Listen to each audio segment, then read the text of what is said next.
Hello, those of you watching on YouTube and hopefully some watching here live as well. My name is Logan. This is going to be a GRE free prep hour here tonight. And if you're not familiar with this series, if this is your first time watching, go ahead on over to YouTube. There are dozens and dozens of these free prep hours up there. Just searching YouTube for GRE free prep hour and you'll find them. And there are lessons on basically every topic on the GRE. We've got a video up there. They're usually about an hour long, so you can get a lot of study content there for free. And if you're watching this on YouTube after the fact, you can go to our website at manhattanprep.com and find the GRE free resources page, and that'll show you how to actually sign up and come to one of these live if you want to. What I'm going to be doing tonight is not a standard free prep hour lesson. I'm going to be taking a verbal section live. This is something that I've actually tried before with the quant section, and I even tried it once with the verbal section. It's my second go at doing the verbal section one. I'm going to tell you all a little bit about my experiences with those as I go through these slides before I start. But yeah, I'm going to be taking the GRE, as if it was the real GRE here tonight, a verbal section specifically, and talking through my thought processes as I see a bunch of questions that I've not seen before. And what I'm hoping that can do is show sort of a little bit about how one of us who's very familiar with these tests, how do we think about a new problem when we see it, when we're under sort of the time pressure and having to sort of pull on everything we know about the GRE to get these questions right. So just going to talk about a few things first before I actually try this. I'm going to take a GRE verbal section from start to finish.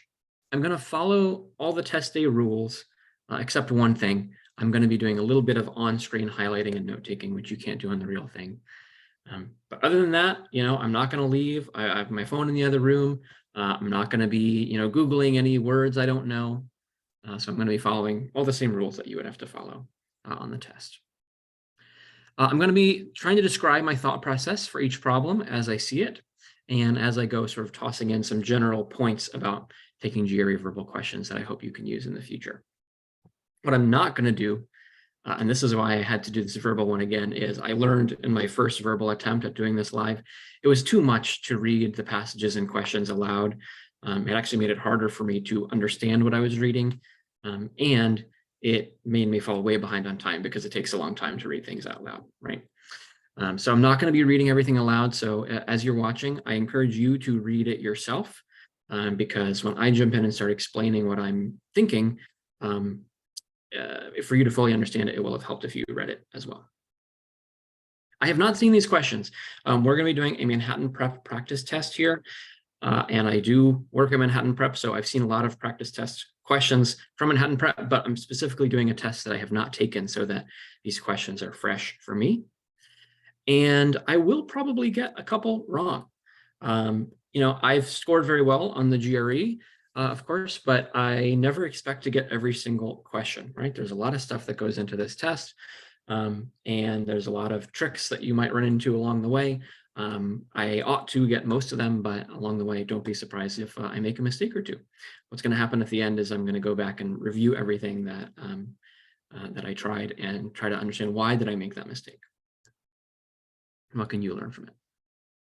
If you are a little bit less familiar with the GRE, here is what happens on a GRE verbal section in general.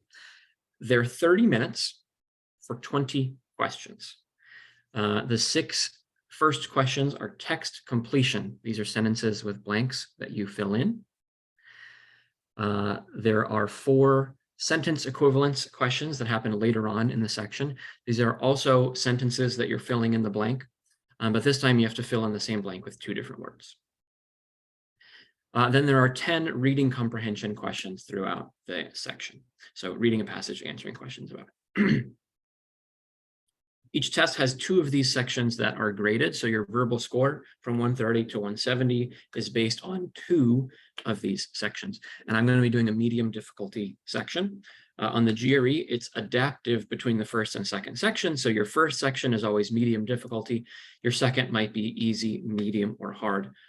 the better you do on the first section, the more difficult second section you're going to get. So there's one more thing that I'm going to be doing differently here. I have the test actually set this time to 1.5 times the length, which is an option for some test takers with accommodations. And I'm going to be doing it here. The reason I'm doing that is I'm going to try to take it as if it was under normal timing for 30 minutes. But I want some time left at the end for me to be able to actually go back and explain my thought processes a little more, and maybe even sort of think a little bit more about certain questions with you all sort of actively before we see the answers. Because once I exit the section and go to the review screen, it's going to tell me all the answers. And I want a little bit of extra analysis time before we see that. A couple more things about like what to look out for as I do this. In verbal, you know, it's not like math where you can calculate and get an answer and then check the answers and say, yep, I got 50 from my work and it's 50, so I'm going to pick that. No, it's a lot more of process of elimination. You usually have to read all the answers, figure out why your answer is correct and why the other answers are wrong. So really look for how am I identifying evidence for the right answer and how am I identifying what's wrong with the wrong answers. I'm going to try to highlight this, you know, the evidence I'm using for my answer on every question. And I'm going to sometimes do this. I don't think I have time to explain what's wrong with every wrong answer that we're going to see, but I'm going to try to do it sometimes. And then, as I mentioned, I'm probably going to get stuff wrong. And also, there's probably going to be ones where I'm not sure the first time. I'm not sure what to do. And I have to sort of evaluate my approach and keep an eye out for when I guess or skip or come back to a question later. This skill, by the way, is especially important on the math section where it's a little bit more common for people to be really up against the clock in a difficult way. So then the timing decisions are really magnified. If you want to watch me doing the same exercise for the math section, it's in that YouTube playlist, Manhattan Prep GRE free prep hours. And by the way, I should shout out a colleague of mine, Reed, who has done the same thing as this for the GMAT. So if anyone watching this is going to take the GMAT or considering the GMAT as well, you can go check out from a few years ago, Reed's videos in our GMAT free prep hour playlist, where he does this same exercise for the GMAT. Here's a couple thoughts from the previous times I've done this. As I mentioned, I did this with math and did it with verbal as well, and I decided to redo it for verbal. Both times it was stressful. I'm stressed again here. It's stressful to do this live, sort of on camera in a way that's going to go out to a lot of people.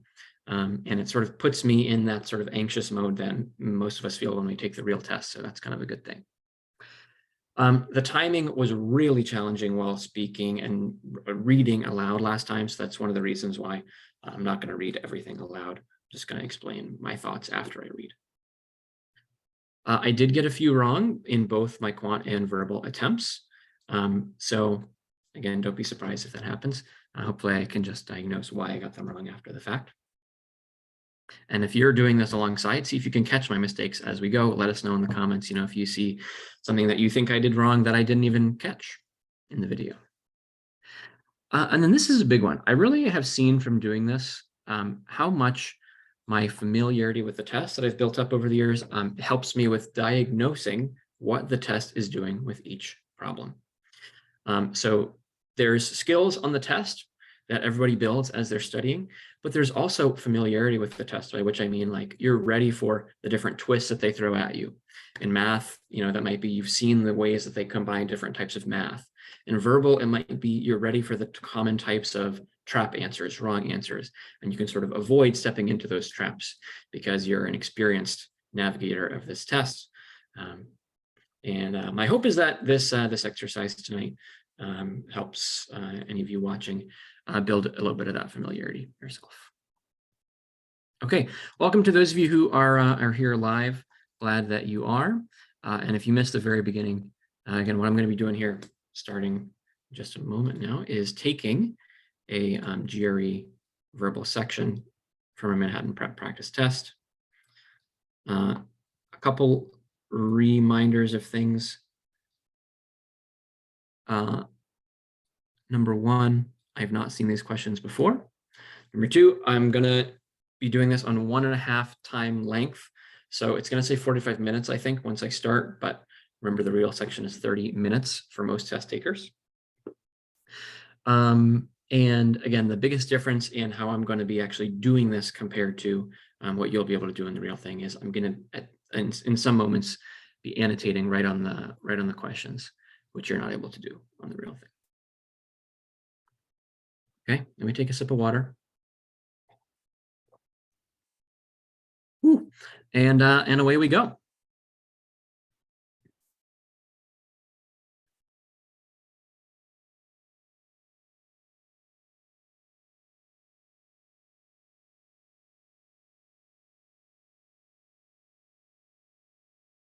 I'm thinking intimated here.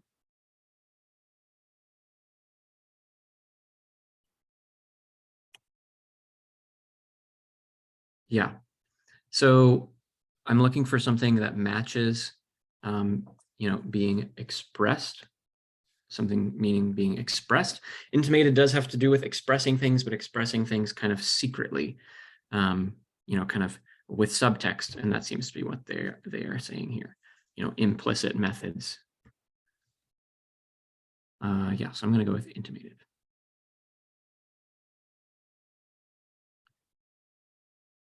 Okay.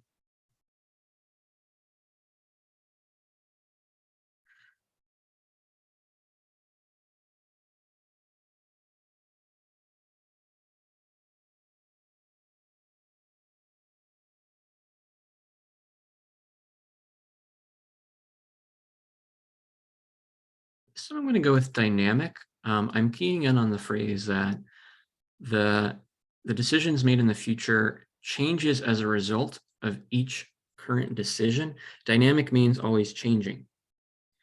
And some of these other words, there are certainly things that decisions could be, but the best evidence is that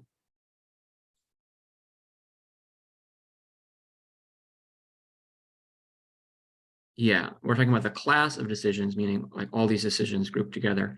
So the class, this type of decision has to be dynamic because they're always changing as a result of themselves. All right, got a 2 blanker here. Whenever there's multiple blanks, by the way, it changes from 5 answers per blank to 3 answers per blank.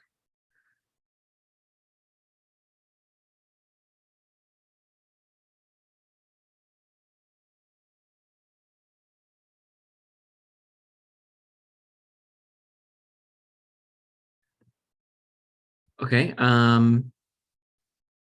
today is actually election day here in the USA, so it's interesting to get an election question. And I'm going to go with fervent and galvanize. So fervent meaning passionate, and galvanize meaning to excite and sort of activate. So this candidate has some very passionate supporters, but they haven't activated a very high number of supporters. That story makes sense.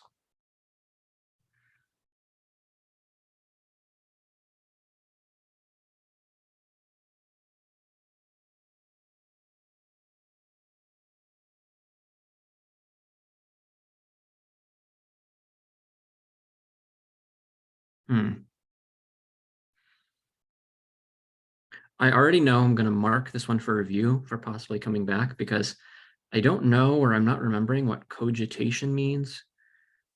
Actually, there's a few words here that just cogitation and complacence. I'm not feeling confident about those 2 words right now.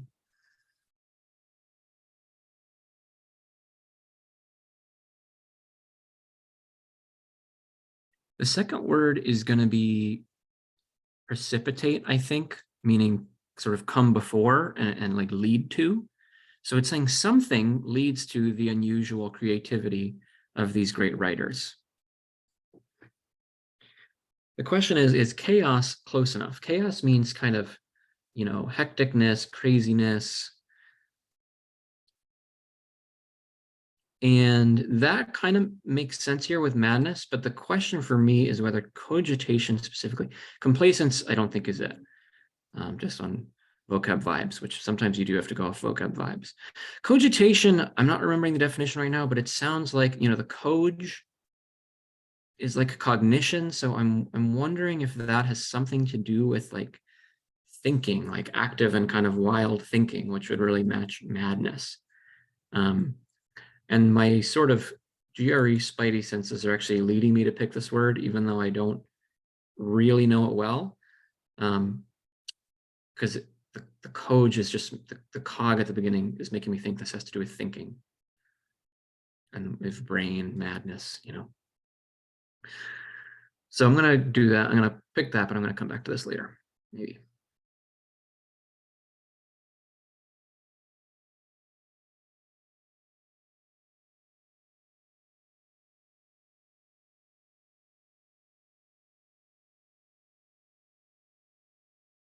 Hmm.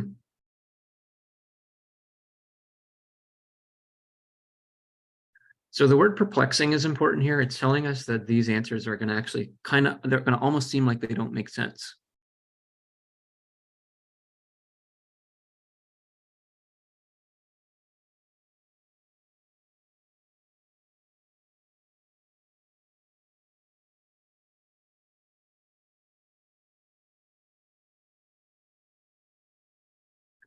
I'm going to come back to this one as well,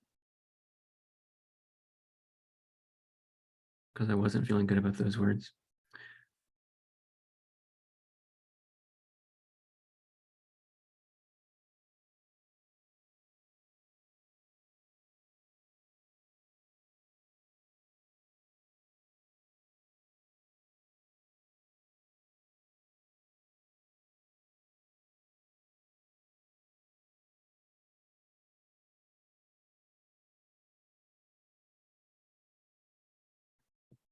The story is a little confusing, but at least I know all the words here. So let me just take a moment to decode. Most of the committee has an adverse opinion. They don't like the plan. The plan is to comply with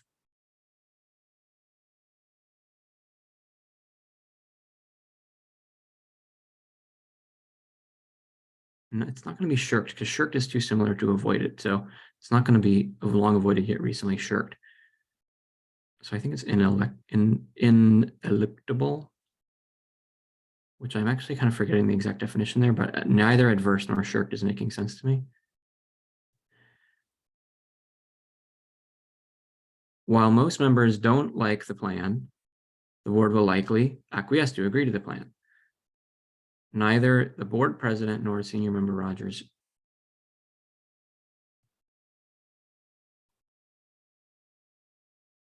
I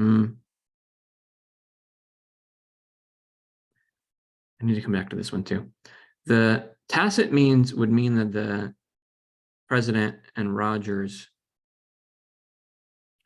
like the plan, because they're still, tacit means that the influence is there. We're going to come back to this. All right, got to speed up a little bit.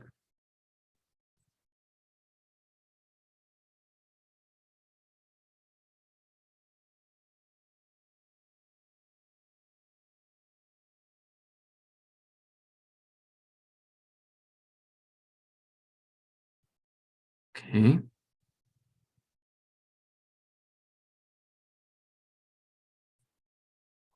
We're casting doubt on Adam's chances.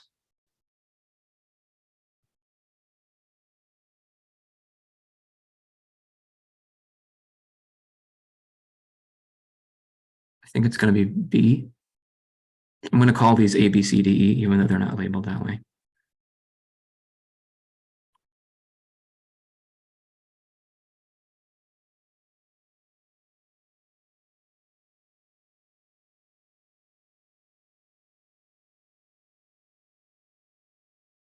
I think it's B. It's definitely true. I thought this as I was reading. Well, the 400 times 10 would be 4,000, but that's only the rental cost, and there's got to be other costs. So other costs to cover. So yeah, B. Ooh, got a long one here. So I'm going to be quiet for a couple of minutes while I read this. I encourage you all to do the same. And I see at least one person just joined. We're taking a GRE section, verbal section live here. So these are all questions I haven't seen. I'm trying them for the first time. Y'all try them too.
Okay, I'm revisiting the second paragraph because this is the one that confused me. The other two are okay for me.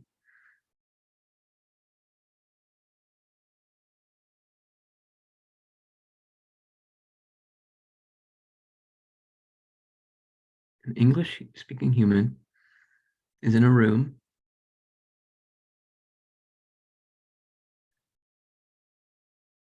and has to type in Chinese characters.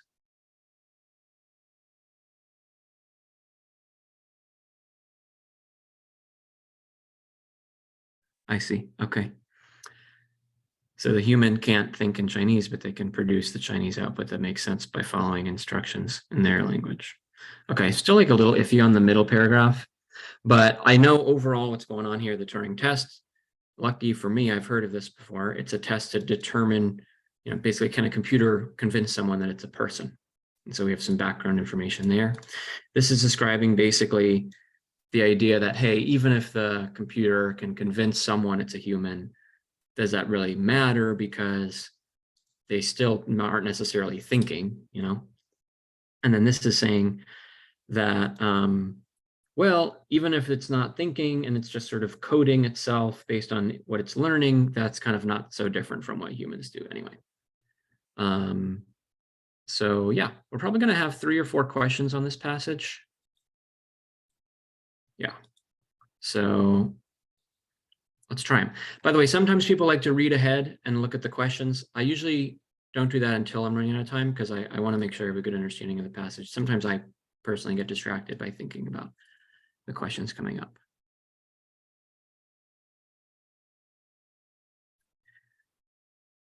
I don't think it's competing theories. I don't think it's B.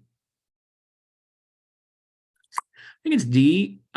This passage is kind of a dialogue about like how to decide if the computer is intelligent. Debunking is too strong, and A, B, and C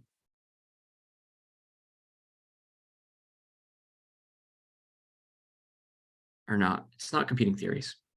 Yeah, so it's D. Feel good there.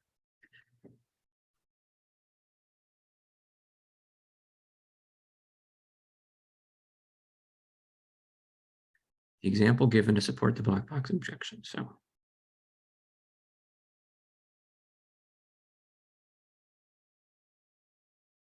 think it might be this.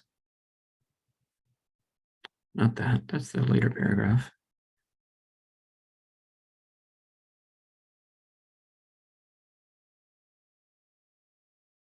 It's the later one.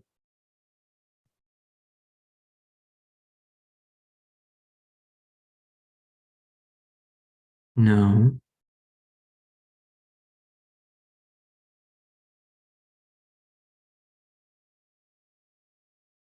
It's A or E. Let me read it again.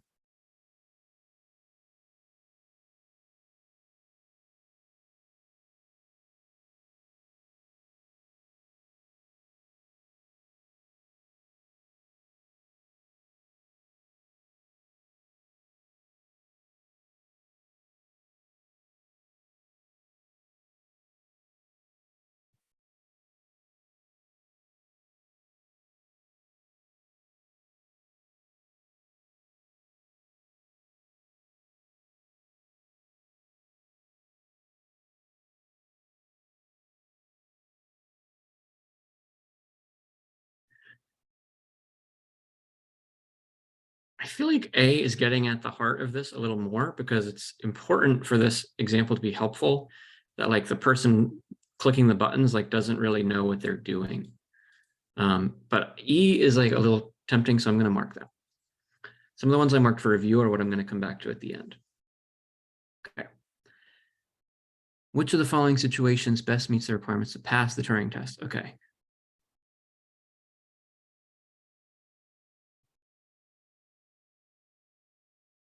Might be A. Computer replies are appearing to be the product's designers.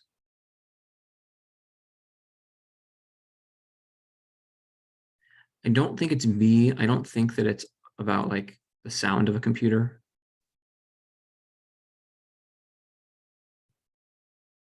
I don't think it's C. It's not about basically how good the computer is. It's about can you think it's a person?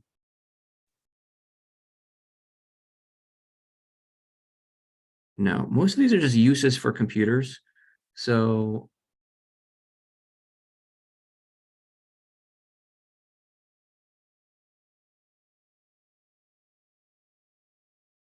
yeah, if the judge if the judge cannot tell which is the human or a computer, the computer has passed the test. This is saying they couldn't tell if it was a computer or the company's designers. So yes.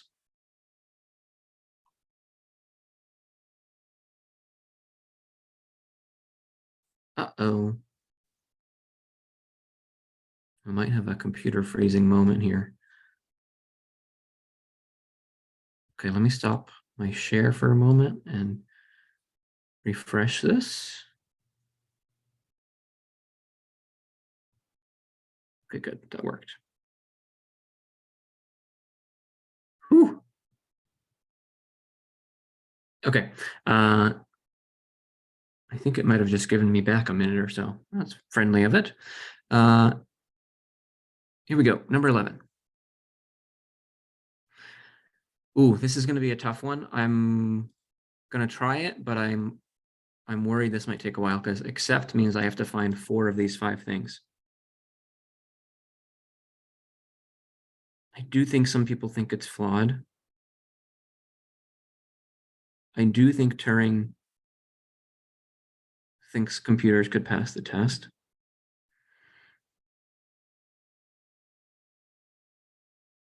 I do think that this whole objection is about ignoring the manner in which a response is produced.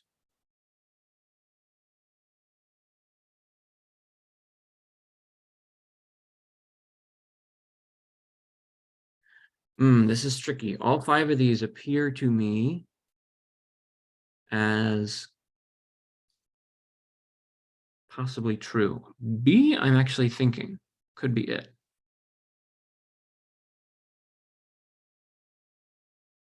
Because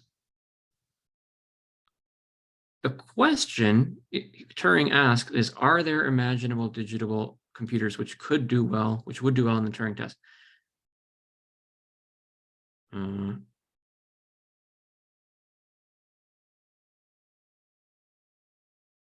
And I'm just scanning for the word Turing right now because I don't think they cite him.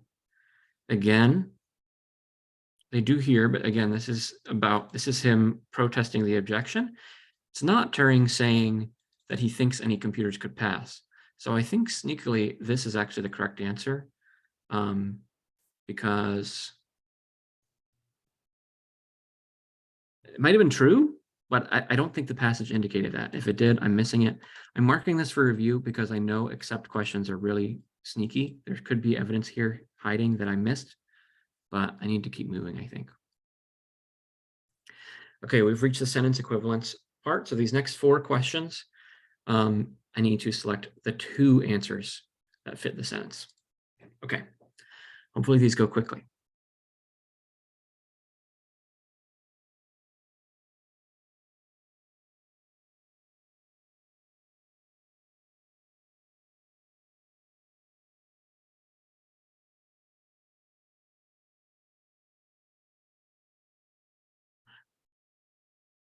I think it's indisputable and invincible.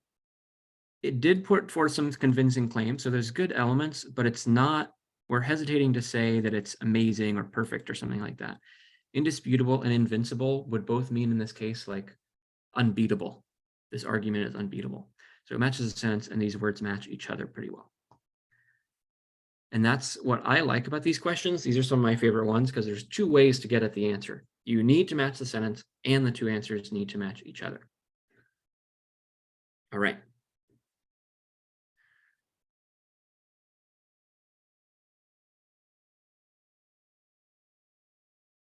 Okay, so this is going to be a negatively toned version of supremely confident. So before I even look down there, I'm expecting something like egotistical.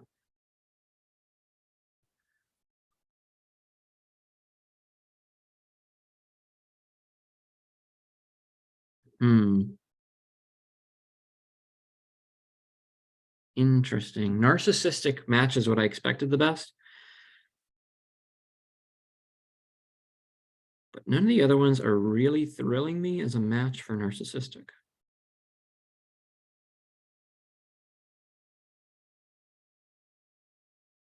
Cowardly is definitely not it. Meek is definitely not it. This is a classic example. These 2 right here, those 2 match each other, but they do not match the sentence. So can't pick that. They only pass 1 over 2 tests. Unlikable, incapable, these just aren't it. Unlikable, maybe.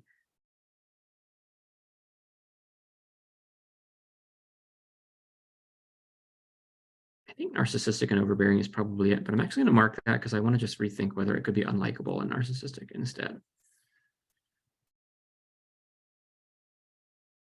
I just think unlikable is too vague, and overbearing and narcissistic, they're much more precise to the sentence, even though I don't love them as a pair. Instead of providing instruction or training,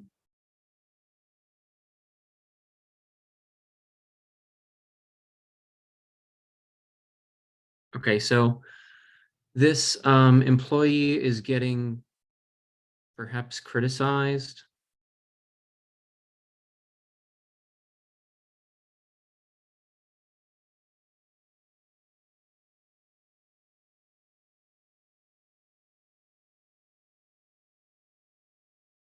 Adulate, mollify, and laud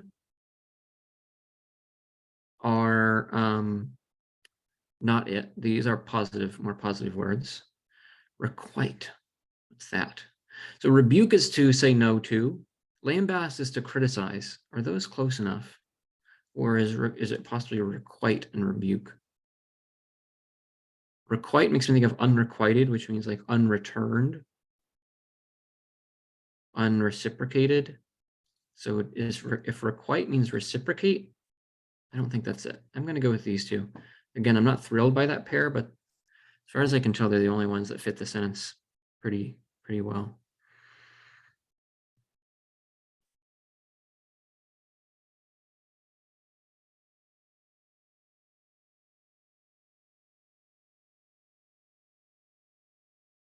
Okay.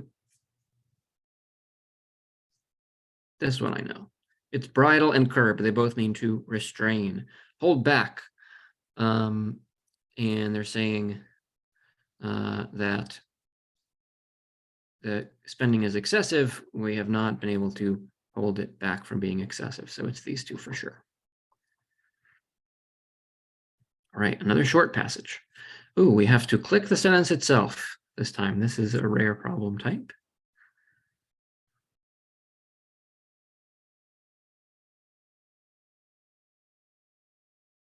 Okay.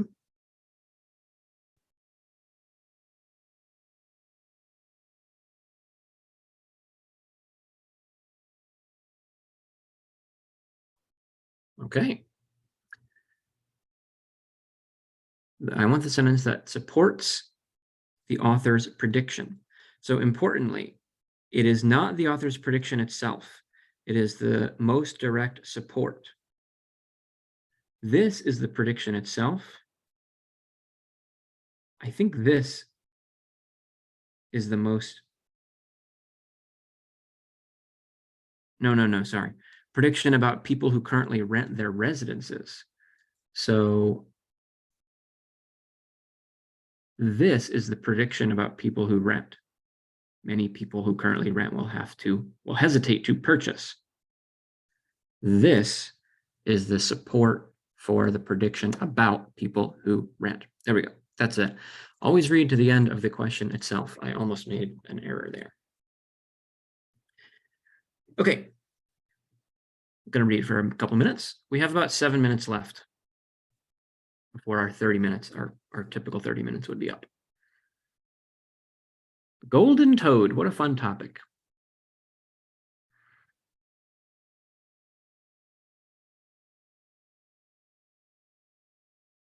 Okay. Sad story for these toads.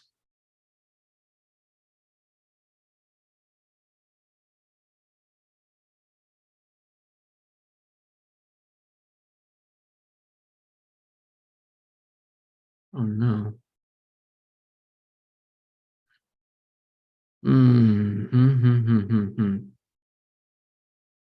Okay, so toads are disappearing, amphibians are disappearing more broadly, even though sometimes people like toads and raise money for them. And it might be the case that they are very sensitive to environmental changes.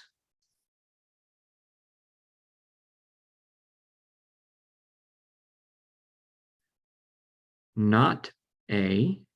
There could be more toads we don't know about. Not B. They don't really say anything about other non-amphibians. Do they mention ozone? Oh, yeah, they do.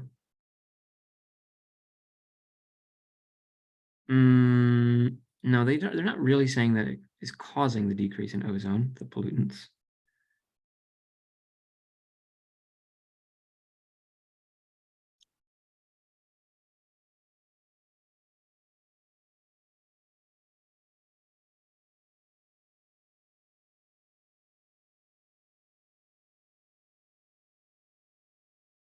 Hmm. D is my temporary guess, but I'm not loving any of them.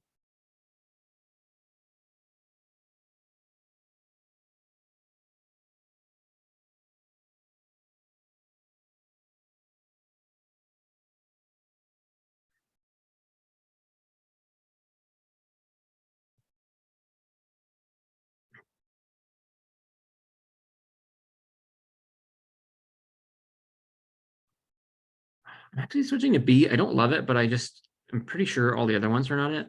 I think that the fact that the permeable skin makes them unusually sensitive, this word unusual, that could be enough to maybe say, hey, this might be fairly unique for amphibians.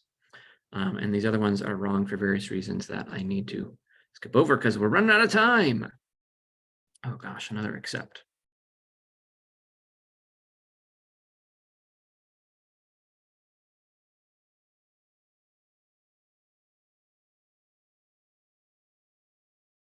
Yes. Yes.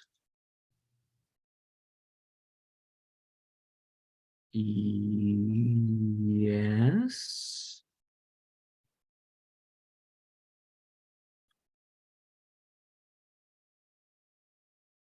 Yes. Salamanders, salamanders, salamanders.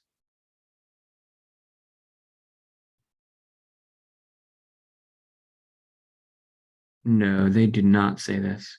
They do not say anything about the sheer number of salamander species disappearing. Okay. Oh, and a third one. I thought we might have a new passage here. Which of the following best describes the overall organization of the passage?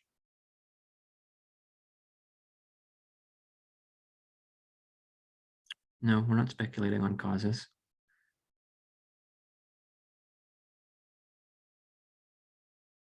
Nope. The second paragraph is not discussing solutions.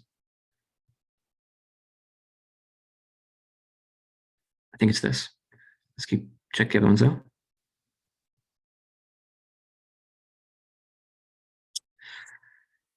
No, advocates is a little too strong. I don't think this passage is that opinionated.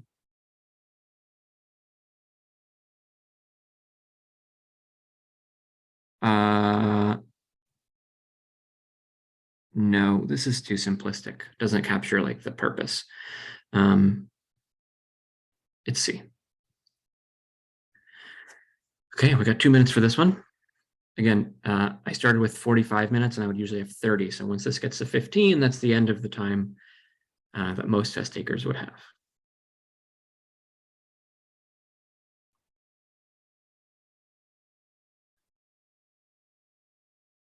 Okay.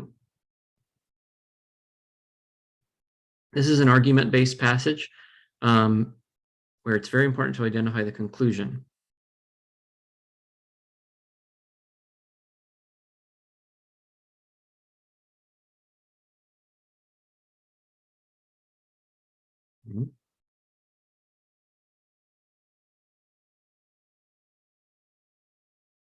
So here they actually put the conclusion in the question. They're saying which of these would support the idea that these students in these schools would do better.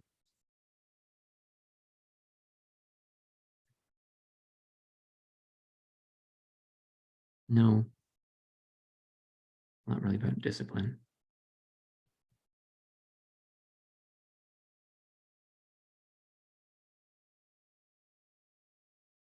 Maybe we're trying to support this assertion.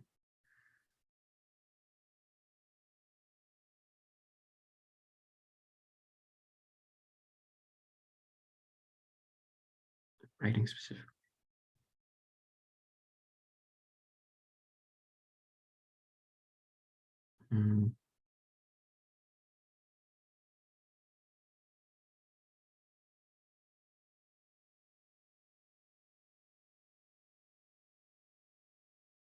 I think this. I specifically mentioned innovative ideas. This is basically saying if you have innovative ideas in writing curriculum, you do better.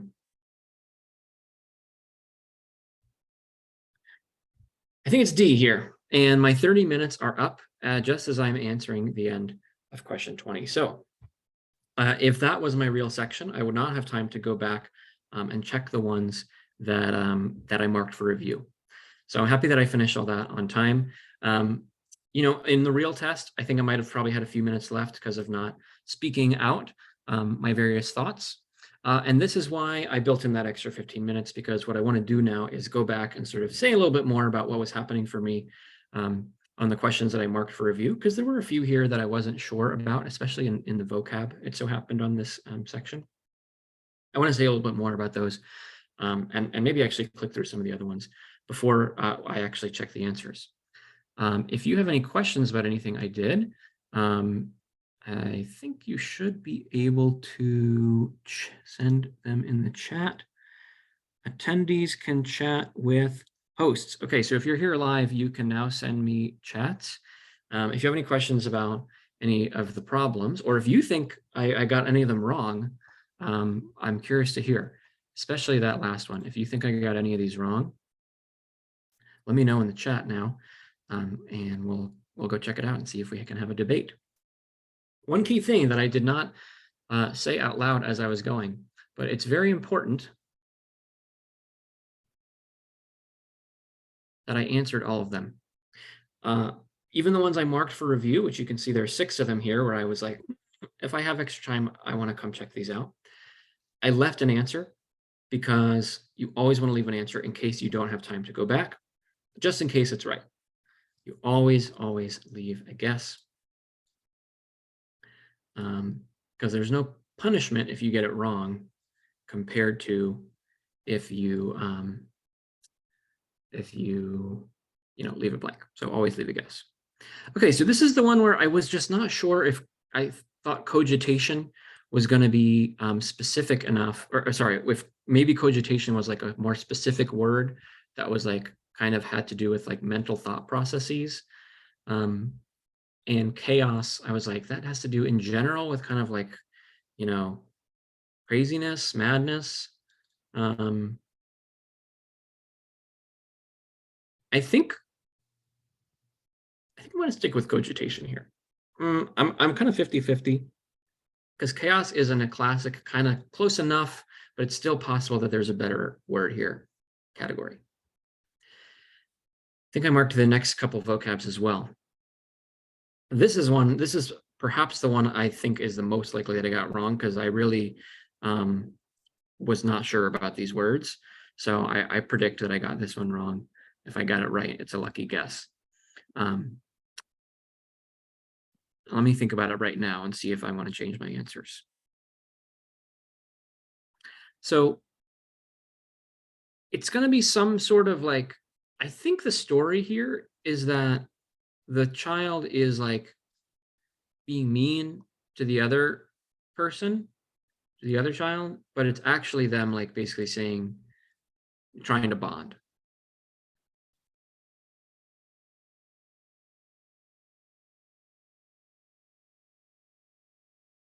And callow means kind of like inappropriate. So I thought about that. I didn't think it would be unequivocal because that means very confident and definite. And I didn't think that was this. But the first blank, I just don't know. I don't know chivying. Promulgate has to do with like, I'm trying to think of a synonym. I think of like spreading out into the future. I could be wrong there. And absconding has to do with like getting away with. So I didn't think it was that. Chivying I thought might mean like chiding or making fun of. So I picked that. And sententious I thought might mean like hidden, perhaps. Like making fun of another could be a hidden way of portraying an emotional need. That's kind of the story I wanted, and none of these words here like fit that story.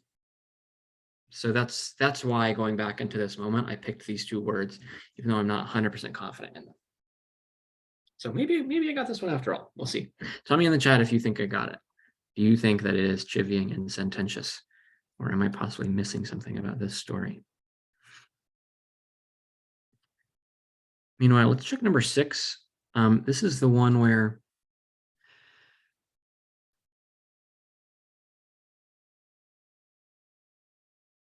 again, I just like in a couple cases thought the words I knew didn't fit. I think I might have missed this one as well. I might have had a couple flubs here on this vocab section. Let me really try to piece this together. Okay. So if you have time, this is the sort of thing that you could do in your notes on your scratch paper. I'm going to try to make this confusing paragraph as simple as possible. Most members don't like the plan. That's what I get from the very beginning. Whatever the plan is, most members of the committee don't like it.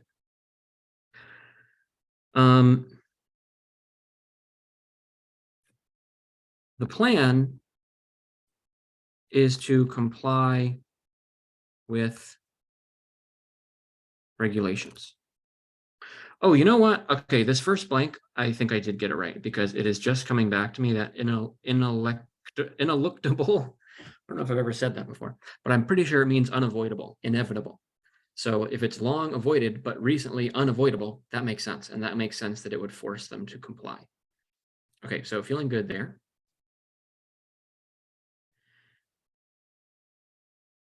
And I'm actually feeling good about the second one because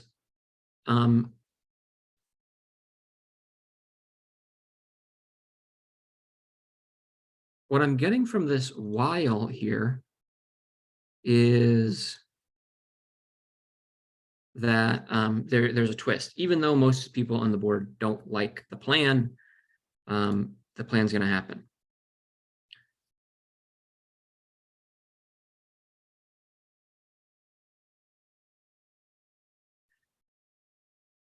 Okay, the third one, though, is like, what's going on?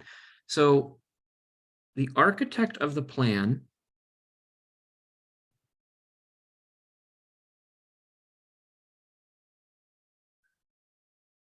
let me say this. The person who made the plan, which is going to happen, no longer has something influence. And I picked tacit because tacit made the most sense to me in the sentence. Tacit influence would be like sort of unspoken but significant influence. But if they no longer had that influence, that would make me think that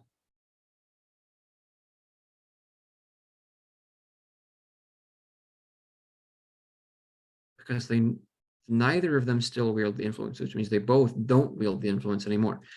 And if the people who made the plan no longer wield influence,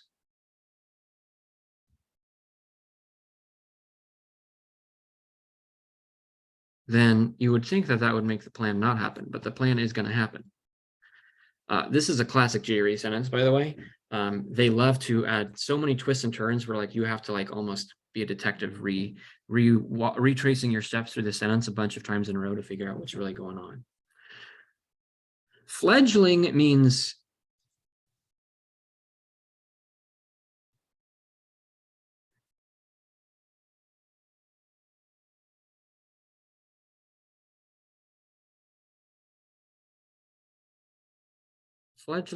like kind of new, beginning, growing.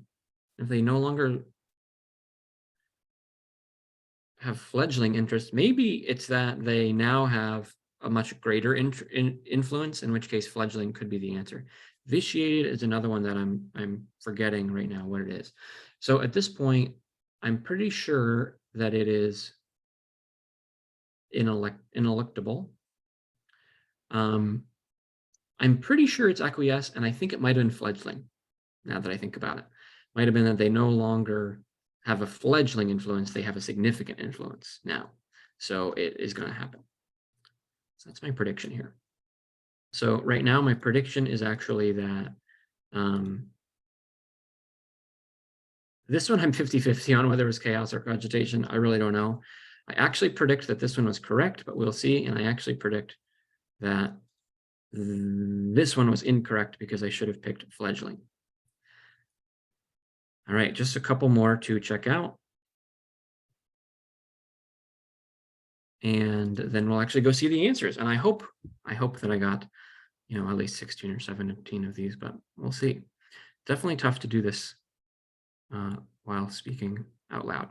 So this is the one where I was not sure. I was like, the example depends on which assumption. And to me, the whole spirit of the example was about the fact that the person inputting the instructions to the computer, it's this example in this paragraph. To me, the entire point of the objection was that, well, a person might put stuff in a computer and have no idea what they were doing and still come out with something legit. And I thought like, well, that almost implies that like if the person who was running the computer did know what they were doing because because they know the language and therefore can run the computer better, then it would automatically have meaning. And the only reason why this situation has questionable meaning is that the operator does not speak the language that they are operating in.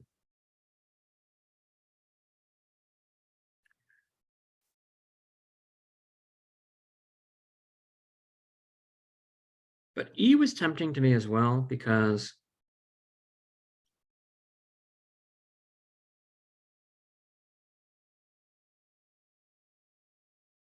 obviously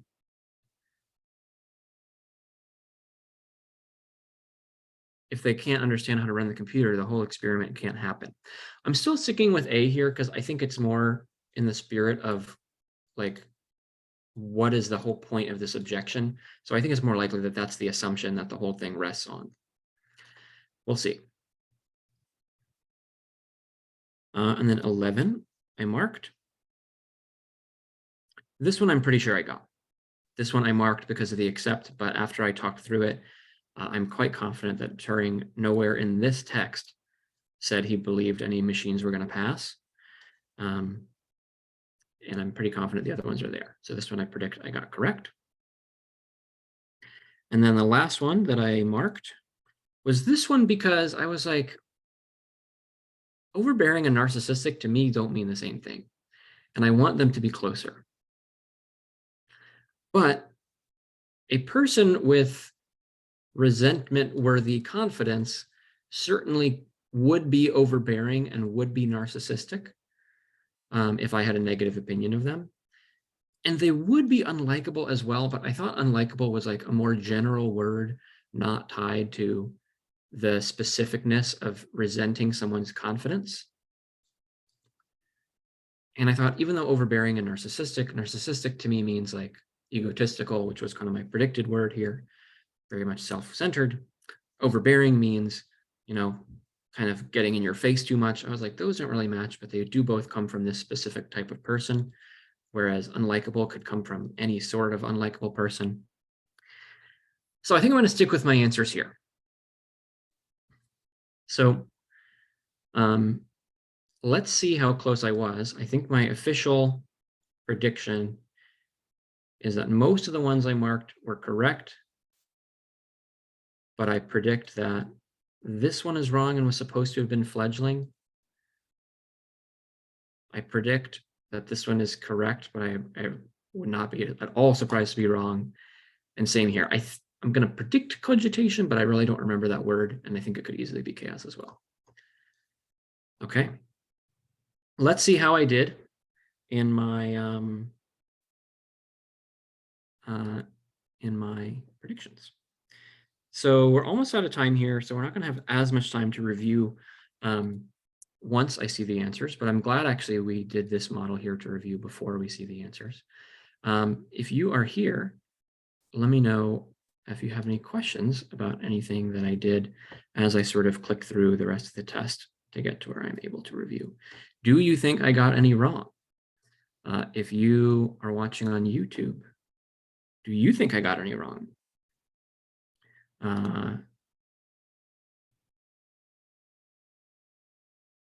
right, almost there.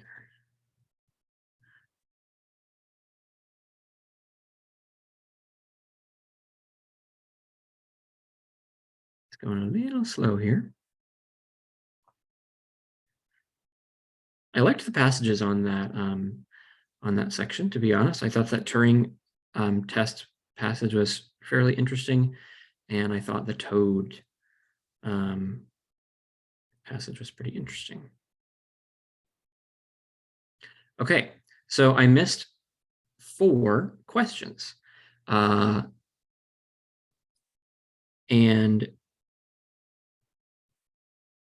2 of them are 2 of the vocab ones that I highlighted, and I think 2 of them might have been ones that I did not pause for review.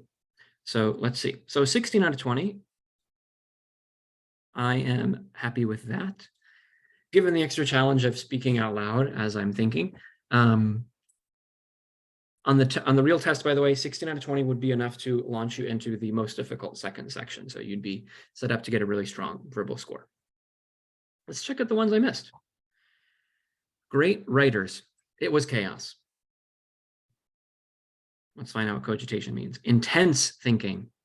Okay, so I was right that it had to do with thinking. Because I didn't know the word, I thought, well, if it's thinking and it's clearly about thinking, maybe that's it. But it is not. Yeah, it's not. Doesn't have the sort of craziness connotation of chaos. Makes sense. Callow. Not sententious. So again, let's see what sententious means. Tending to use maxims or amorphisms, which makes no sense. Maxims is kind of like almost like a how do you say, a maxim? Like a rule to live by, like a slogan almost in a certain sense. So someone sententious would, I guess, be saying a lot of cliches, perhaps. Callow, meaning immature, which I think I mentioned that it had that connotation, and I can certainly see how that works. I'm glad that I correctly diagnosed that these words did not fit, and that chivying might mean something like making fun of, harassing, it says.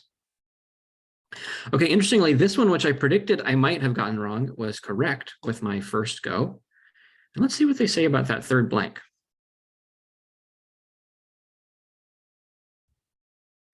It says the last sentence explains why the board will grudgingly agree.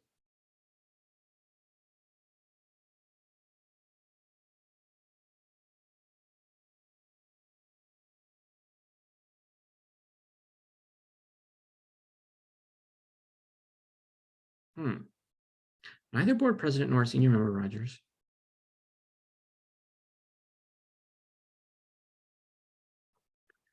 I'm honestly getting a little twisted around by this neither nor here. I was interpreting this as saying the president and Rogers both do not, or both don't, because of the neither, wield influence anymore. So that's why I was like thinking of fledgling. But I guess my original hunch was correct, that tacit influence was my gut feeling at the very beginning, because I knew that tacit, the word, has to do with influence. And vitiated and fledgling, I was like, I don't know about that. Vitiated turns out means weak. All right, so let's check out the ones that I got wrong unexpectedly. One of them was, it was this one. Okay, let's read the explanation here. So it was the other one that I was thinking could be it. And I could totally see why. Yes, if the person can't run the computer with their instructions, that would mess up the whole experiment, like I said. But let's find out, what did I miss? What was wrong about this first one that I should have diagnosed?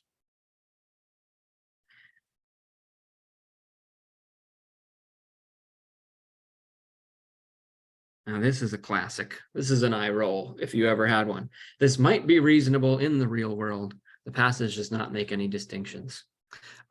This is a classic GRE where, like, yes, in the real world, you would think that if they're specifically mentioning a English-speaking person struggling with the Chinese instructions, that it might be, it might change the experiment if it was a Chinese speaking person entering into the Chinese computer. But they don't specifically say that the experiment would be any different. So that's you're gonna have a lot of those moments where you're like, oh, it would make sense, but they didn't specifically mention that. That's that evidence finding that I mentioned before. Here they got me. I at least diagnosed that E kind of made sense as well. And yeah, this is saying what I thought, which is that the computer has to be operated correctly in order for the entire experiment to go. And I think this one I did not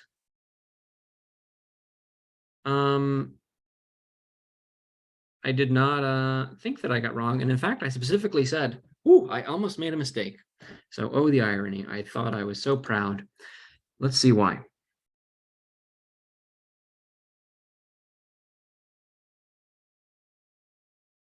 So I do see why now. The first sentence, which I picked, sets up, it begins the evidence. The price acceleration is going to cause the renters to be hesitant to purchase homes, right? But this sentence calls back to the same character. It says these potential buyers, where they say these in the way that they do here, they're referring back to whatever they were talking about before. And it specifically says the cost of a mortgage will be too burdensome. This phrase is super declarative. And even if there was no other sentence, besides that one, we would know that basically the situation is going to be bad for the renters. Whereas this sentence by itself does not prove that it's a bad situation for the renters. This sentence, because it says too burdensome, does. And I just skipped that because I fell into a trap of thinking that the evidence must have come first before the conclusion. Sometimes they might do this where they say the prediction first and then they actually go backwards and fill in the evidence after the fact. So that makes sense. I'm going to click read explanation just to see what they said. And yeah, it's kind of along the same lines. Number one is a fact that eventually leads to the fact that it's a bad situation for the renters. But sentence 3 specifically says that it will make the renters hesitant, which is the best support that we've got. So I did catch my mistake of making sure it was about this prediction as I was answering the question, but I didn't pick the right sentence. Okay, so that 20 question section, I got 16 out of 20. I finished it in the 30 minutes, and then I'm happy that we took that time afterwards to go back. A couple of observations from me.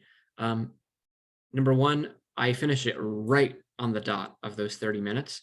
And in the real world, I would have maybe had a few minutes left. And if you have a few minutes left on a verbal section, go to that review screen, go back to the ones you marked and try them again. Kind of like we did after the 30 minutes were up. And that's why marking for review as you answer is really valuable. Other than that, I think we talked through sort of my decisions about each question already, so we don't need to revisit that. I hope this was helpful. Again, if you saw this on YouTube, go check out the one I did for quant, and go check out all the other series or videos in this series. There's lessons on pretty much every topic on the GRE in our free prep hour playlist. So thanks for watching, and good luck in your studying. Let us know in the comments if you have any questions about any of the stuff I did not talk about as I was answering those questions. Bye.